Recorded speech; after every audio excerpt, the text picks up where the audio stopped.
বিশ্বাস করেন, যখন আমি এই কাজটা স্টার্টিং করি তখন আমাকে সাপোর্ট দেওয়ার মতো কোনো ব্যক্তি ছিল না।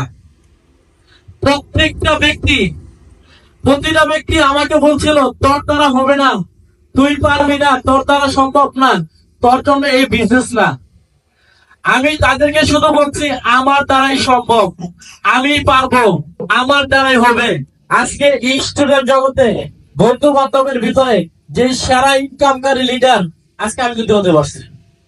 এই জন্য আমি বিশ্বাস করি আপনারা যারা আছেন, আপনারা যদি এই জায়গা থেকে, এখান থেকে একটা উদ্যোগ নেন, একটা প্রিপারেশন নেন, তাহলে আমি বিশ্বাস করি আজ থেকে 6 মাস থেকে 1 বছর পরে এই স্টেজে হতে আপনার জায়গা হবে। এটা চান সবাই? সবাই চান? দুর্বলের সবাই কি চান? সবাই চান? আজকে দেখেন আপনার চাইছি, আমাদের বলিছে